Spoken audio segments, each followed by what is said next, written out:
America Iran పరస్పర షరతులు అలాగే పెట్టుకుని 2 రోజులు అవుతున్నా కూడా యుద్ధం ఆగేలా కనిపించడం లేదు.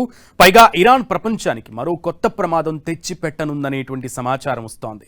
అమెరికా ఇజ్రాయెల్ కనుక తమ దీవులపైన భూభాగంపైన ఆక్రమణకి దిగితే మరో ఆశ్చర్యకర వ్యూహం తెరపైకి తెస్తామని ఇరాన్ ప్రకటించింది. ఇంతకీ ఏంటా ఆశ్చర్యకర వ్యూహం? Take a look. గ్రౌండ్ వారికి అమెరికా ఏర్పాటు, మరో సంధిని గురిపెట్టిన ఇరాన్, మధ్యలో చచ్చిపోతున్న ఇతర దేశాలు,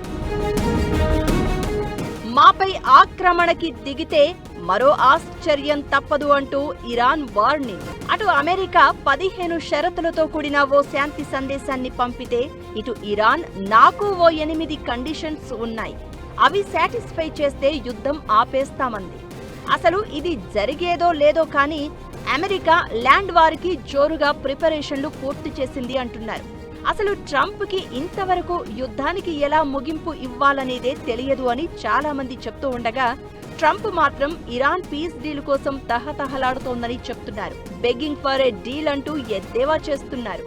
మరోవైపు పాకిస్తాన్ కూడా తాము ఇరాన్ అమెరికాకి మధ్యవర్తిత్వం వహిస్తున్నట్లు ప్రకటించుకుంటోంది. అయితే వార్ జోన్ లో సీన్లు మాత్రం వేరేగా ఉన్నాయి. ఇరాన్ భూతలంలోకి ప్రవేశించి దండయాత్ర చేయాలనేది అమెరికా లేటెస్ట్ స్ట్రాటజీగా చెప్తున్నారు. అయితే దీనికి ఇరాన్ సిద్ధంగానే ఉన్నట్లు చెప్తున్నారు. తమ భూభాగంలోకి వచ్చి ఆయిల్ ప్లాంట్లపై దాడి చేస్తే ఖచ్చితంగా తిప్పి కొడతామని చెప్తోంది. కానీ ఇరాన్ చేసే దాడులు అమెరికా ఇజ్రాయెల్ కి ఏమాత్రం లెక్కలేనివి. ఇరాన్ చేసే ప్రతి దాడి కానీ ప్రతి వ్యూహాలు కానీ అన్నీ కూడా ప్రపంచ దేశాల మెడకు చుట్టుకుంటున్నాయి. ఈ క్రమంలోనే బాబ్ ఎల్ మండేబ్ జలసంధిని మూసేయడానికి సిద్ధమవుతోంది. ఓవేళ అమెరికా ఇజ్రాయెల్ నావికా దళాలు తమ దీవులపైన దురాక్రమణకి దిగితే ప్రపంచానికి మరో జల మార్గాన్ని మూసేసి నరకం చూపిస్తానంటూ ప్రకటిస్తోంది. మరో ఆశ్చర్యకరమైన వ్యూహం పన్నుతామని చెప్పింది. ఇప్పటికే హార్ముజ్ జలసంధిని మూసేసి ప్రపంచ దేశాలకు నరకం చూపిస్తోన్న ఇరాన్ ఇంకో జల మార్గం మూసేస్తే పరిస్థితులను ఊహించడమే కష్టంగా ఉంది. బాబ్ ఎల్ మండేబ్ జలసంధి ప్రపంచ వాణిజ్యంలో అత్యంత కీలకమైన వాటిలో ఒకటి. ఎర్ర సముద్రం నుంచి గల్ఫ్ ఆఫ్ ఎడెన్ హిందూ మహాసముద్రాన్ని కలుపుతోంది. యూరప్, ఆసియా ఖండాల మధ్య సుయేజ్ కాలువ గుండా ప్రయాణించే నౌక ఏదైనా బాబ్ ఎల్ మండేబ్ నుంచి వెళ్లాల్సిందే. ఇక్కడే మనం ఒక విషయం గుర్తుంచుకోవాలి. రష్యా నుంచి మనకు వస్తున్న 60 మిలియన్ బ్యారెళ్ల చమురు ఈ మార్గంలోనే ప్రయాణిస్తుంటే ఇరాన్ నిర్ణయం మనపైనే ఎక్కువ ప్రభావం చూపొచ్చు. అయితే ఈ పాటికే సుయేజ్ కెనాల్ దాటేసి ఉండొచ్చనే అంచనాలు ఉన్నా కూడా ఇరాన్ చర్యలు ఇతర దేశాలకు ఎలా శాపంగా పరిణమిస్తున్నాయో చెప్పేందుకు ఇదో నిదర్శనం. బాబ్ ఎల్ మండేబ్ సంధిని మూసివేస్తే ప్రపంచ రవాణా మరింత క్లిష్టతరంగా మారుతుంది.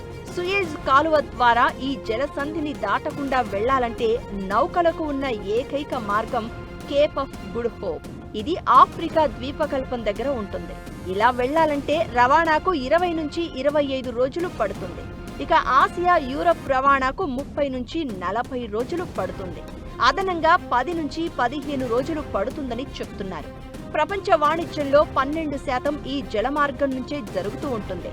క్రూడ్ ఆయిల్, లిక్విఫైడ్ న్యాచురల్ 10% ఈ కారిడార్ లోనే రవాణా అవుతుంది. 2014లో సనాను టేక్ ఓవర్ చేసిన తర్వాత ఎర్ర సముద్రం మీద ఆధిపత్యం హౌతీలదే ఉండగా బాబ్ ఎల్ మండేబ్ ను స్వాధీనం చేసుకోవడంలో హౌతీలు సక్సెస్ అయితే ఈ మార్గం టెర్రరిస్టుల చేతుల్లోకి వెళ్లినట్లే భావించాలి.